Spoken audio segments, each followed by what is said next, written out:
ಅಲ್ಲ ಗಾಯ್ಸ್, ಎಮ್ಮೆ ಹಿಡ್ಕೊಂಡ್ ಮನೆಗೆ ಹೋಯ್ತಾ ಇದ್ದೀನಿ. ಯಾಕೆಂದ್ರೆ ಸಂಜೆ ಆಯ್ತು, ಮನೆ ಕಟ್ಟಾಗದೆ. ಇದು ಆಕ್ಚುಲಿ ಚೆನ್ನಾಗಿರೋದು. ಇವಾಗ ಎಲ್ಲಿ ಕಪ್ಪ ಹೋಯ್ತಾ ಇರೋದು ಅಂದ್ರೆ ರಾಗಿ ತಗೊಂಡ್ ಮಿಲ್ಲಿಗೆ ಹೋಗ್ತಾ ಇದೀವಿ.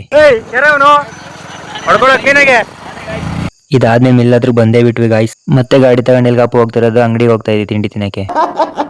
Congratulation brother, congratulation. ಓಕೆ. ತಿರ್ಗಾ ಮಿಲ್ ಹತ್ರ ಬಂದ್ವಿ. ಆದ್ರೆ ಇಲ್ಲಿ ನಮ್ಮ ಫ್ರೆಂಡ್ ನಾಯಿ ಕಟ್ಟ ಹಾಕಿದ ರಾಟ್ ಫಿಲ್ಲರು, ಅದನ್ನ ಚೆನ್ನಾಗಿ ಆಟ ಆಡಿಸ್ತಾ ಇದೀನಿ. ನಿನ್ನ ಅಕ್ಕನ್ ಕುರ್ಪ ಹಾಕಿದ್ರೆ ಡಾಕ್ಟರ್ ಸ್ಟಿಚ್ ಹಾಕಕ್ ಜಾಗ ಇರಬಾರ್ದು, ಗೊತ್ತಾಯ್ತಾ? ನಿನ್ನ ಅದೆಲ್ಲ ಕೆಲಸ ಮುಗಿಸ್ಕೊಂಡು ಮೇಲೆ ಹತ್ರ ಬಂದೆ. ಯಾಕಂದ್ರೆ ಹುಲ್ ತಗೊಬೇಕಾಯ್ತು ಎಮ್ಮೆಗೆ. ಹುಲ್ ಇರ್ಕೊಂಡು ಎಮ್ಮೆಗೆ ತಗೊಂಡೋದೆ ಮನೆಗೆ. ಹುಲ್ ತಂದು ಮಡಗೋ ಅಷ್ಟೇ ಕಾಲೇ ಕತ್ಲೆ ಆಗಿತ್ತು. ಅದಾದ್ಮೇಲೆ ಆಡ್ಗೆ ಮೇಕೆಗೆಲ್ಲ ತಿಂಡಿ ಬುಸ್ಸ ಕೊಟ್ಟೆ. ಬರೀ ಇಂಥದೆಯ. ಮತ್ತೆ ನೇನ್ ರಾತ್ರಿ ಆಯ್ತು ಅನ್ಬಿಟ್ಟು ಊಟ ಮಾಡಕ್ ಹೋದೆ. ಊಟ ಮಾಡ್ಕೊಂಡು ಹೋಯ್ತೆ ನಾನು ಊರೊಳಿಕೆ. ಊಟ ಆದ್ಮೇಲೆ ಇನ್ನೇನ್ ಕೆಲ್ಸ, ನಮಗೆಲ್ಲ ಗೊತ್ತಾಗೋಯ್ತು. ಅಲ್ಲಿ ನಮ್ ದೊಡ್ಡಪ್ಪನ ಮಗನು ಬಂದ, ನಮ್ಮ ಅಣ್ಣ ಅವನು ಕರ್ಕೊಂಡು ಜೊತೆಲೆ ಊರೊಳಿಗೆ ಹೋದ್ವಿ. ಊರೊಳಗಡೆ ಹೋದ್ರೆ ಯಾರು ದೊಡ್ಡ ಹುಡುಗರೇ ಇಲ್ಲ, ಎಲ್ಲ ಚಿಕ್ಕ ಚಿಕ್ಕ ಹುಡುಗರು ಆಟ ಆಡ್ತಾವ್ರೆ. ಏನ್ ಮಾಡೋದು, ನನಗೂ ಬೇಜಾರಾಗುತ್ತೆ ಅನ್ಬಿಟ್ಟು ಅವ್ರ ಜೊತೆ ಸೇರ್ಕೊಂಡು ವಾಲಿಬಾಲ್ ಆಟ ಆಡಿದೆ.